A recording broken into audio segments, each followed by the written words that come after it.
ನಿಂದನೆಗಳನ್ನು ನಾವು ಕೇಳಿಸ್ಕೊಂಡ್ರು.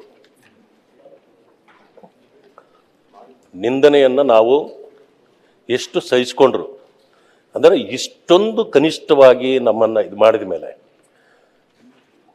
ಕ್ಷಮೆ ಯಾಚನೆ ಮಾಡಬೇಕು ಅಂತಕ್ಕಂಥದ್ದು ಸದನದ ಎಲ್ಲ ಸದಸ್ಯರ ಒಕ್ಕೊರಲಿನ ಮಾತಾಗಿತ್ತು. ಯಾಕೆಂತಂದರೆ ಈ ಸದನಕ್ಕೆ ಗೌರವ ಬರಬೇಕು, ಇಂಥವುಗಳನ್ನು ನಾವು ಸಹಿಸ್ಕೊಳ್ಳಿಕ್ಕಾಗಲ್ಲ.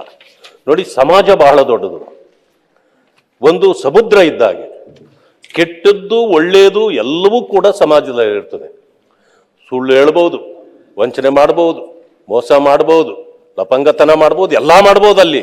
ಆದರೆ ಸಮಾಜ ಅದನ್ನ ತನ್ನ ಹೊಟ್ಟೆಯಲ್ಲಿ ಇಟ್ಕೊಳ್ತದೆ. ಆದರೆ ತಪ್ಪು ಮಾಡಿದ್ದನ್ನ ಸರಿಪಡಿಸ್ಲಿಕ್ಕೆ ಅವರಿಗೆ ನಾವು ಸರಿದಾರಿಯಲ್ಲಿ ತಿದ್ದಿ ನಡೆಸಬೇಕು ಅನ್ನೋ ಉದ್ದೇಶದಿಂದ ಒಂದು ವ್ಯವಸ್ಥೆ ಇದೆ. ಅದು ಪ್ರಜಾಪ್ರಭುತ್ವ ವ್ಯವಸ್ಥೆಯಲ್ಲಿ ನಾವು ಈ ಸದನಗಳಿಗೆ ಬರೋದೇ ಅವುಗಳನ್ನು ಸರಿಪಡಿಸಬೇಕು ಅಂತೇಳಿ.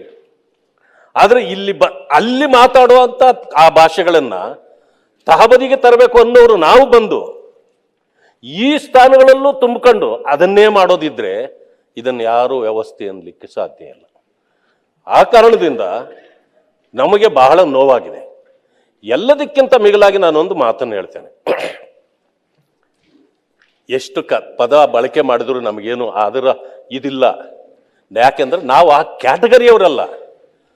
ಅನುಭವದ ಮಾತುಗಳನ್ನು ಅವರು ಯಾರು ಹೇಳಿದ್ರೆ, ಅದನ್ನು ನಮ್ಮ ತಲೆಗೆ ಕಟ್ಟಿದ್ರೆ ಅದನ್ನು ನಾವು ಒಪ್ಕೊಳ್ಳಿಕ್ಕೆ ಸಾಧ್ಯ ಇಲ್ಲ.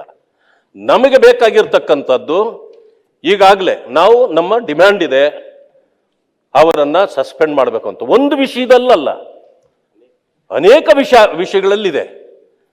ನಿನ್ನೆ ನಡೆದಿದ್ದು ಕೇವಲ ಅವ್ರು ಹೇಳಿದ ಒಂದು ಭಾಷೆಯ ಪ್ರಯೋಗಕ್ಕೆ ಮಾತ್ರ ಸೀಮಿತವಾಗಿತ್ತು.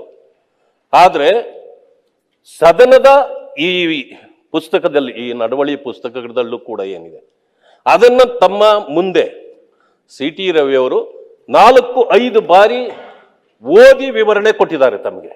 ಅದನ್ನು ತಾವು ಅಕ್ಸೆಪ್ಟ್ ಮಾಡಿದ್ದೀರಿ, ಅದು ಇದ್ದೇ ನಿಜ. ಆದರೆ ಅದರ ಪರವಾಗಿ ಆಗಲಿಲ್ಲ. ಈ ಕೆಟ್ಟ ಪದಗಳ ಭಾಷೆ ಬಂದಾಗ ನಮಗೂ ಆಕ್ರೋಶ ಬರುತ್ತೆ. ನಾವು ಉಪ್ಪು ಖಾರ ತಿನ್ನೋರೆ ಅಲ್ವೇ? ಆಕ್ರೋಶವನ್ನು ನಾವು ಬೇರೆ ರೀತಿ ಕೆಟ್ಟ ಭಾಷೆಗಳಲ್ಲಿ, ಕೆಟ್ಟ ನಡವಳಿಕೆಗಳಲ್ಲಿ ಸದನದ ಮುಂದೆ ನಾವು ಪ್ರದರ್ಶನ ಮಾಡಿಲ್ಲ. ಅದು ಮಾಡೋದು ಸರಿಯಲ್ಲ. ಯಾಕೆ ಅಂತಂದ್ರೆ ನಮ್ಮ ಉದ್ದೇಶ, ಇಲ್ಲಿಗೆ ಬರೋದರ ಉದ್ದೇಶ ಕೆಟ್ಟು ಹೋಗುತ್ತೆ. ಅದರಿಂದ ಅದು ನಾವು ಮಾಡಿಲ್ಲ. ಆದರೆ ಅದರ ಬಗ್ಗೆ ತಾವು ತೀವ್ರ ಕ್ರಮ ಜರುಗಿಸಬೇಕು ಅಂತೇಳಿ ನಮ್ಮ ಮನವಿ ನಿನ್ನೆ ಇಷ್ಟೂ ಜನರು ನಾವೆಲ್ಲ ತಮಗೆ ಕೊಟ್ಟಿದ್ದೇವೆ. ಅದಾದ ಮೇಲೆ ತಾವು ರೂಲಿಂಗ್ ಕೊಟ್ರಿ, ನಾವು ರೂಲಿಂಗ್ ಅನ್ನು ವಿರೋಧ ಮಾಡಲಿಲ್ಲ. ಆದರೆ ನಮ್ಮ ಬೇಡಿಕೆ ಈಡೇರಲಿಲ್ವಲ್ಲ.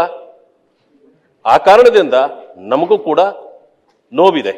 ಈಗ ನಮ್ಮ ಭೋಜೇಗೌಡರು, ವಿಶ್ವನಾಥ್ ಅವರು, ಅವರೆಲ್ಲ ಸೀನಿಯರ್ಗಳಿದ್ದಾರೆ, ರವಿಕುಮಾರ್ ಅವರು, ಇವರೆಲ್ಲರೂ ನಮ್ಮ ವಿಶೇಷವಾಗಿ ನಮ್ಮ ಭಾರತಿ ಶೆಟ್ಟಿ ಅವರು ನಮಗೆ ಹೇಗೆ ನನ್ನನ್ನು ನಿಂದಿಸಿದ್ರು ಅಂತಂದ್ರೆ, ಏನ್ರಿ ನೀವೆಲ್ಲನೂ ಇಡೀ ನಾವು ವ್ಯವಸ್ಥೆಯಲ್ಲಿದ್ದೇವೆ, ಹೆಣ್ಣು ಮಕ್ಕಳ ಬಗ್ಗೆ ಇಂಥದ್ದನ್ನು ಮಾತಾಡಿದ್ರು ನೀವು ಇದನ್ನು ಸಹಿಸ್ಕೊಳ್ತೀರ, ನಾವ್ ಯಾಕೆ ಬರಬೇಕು ಸದನಕ್ಕೆ, ನಾವ್ ಯಾಕೆ ಬರ್ಬೇಕು ಇಲ್ಲಿ ಅಂತ ಕೇಳಿದ್ರು ನನಗೆ.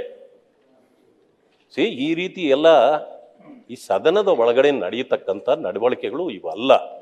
ಆ ಕಾರಣದಿಂದ ಮಾನ್ಯ ಸಭಾಪತಿಗಳೇ, ನಮ್ಮ ಮನವಿಯನ್ನು ತಾವು ಸ್ವೀಕಾರ ಮಾಡಬೇಕು.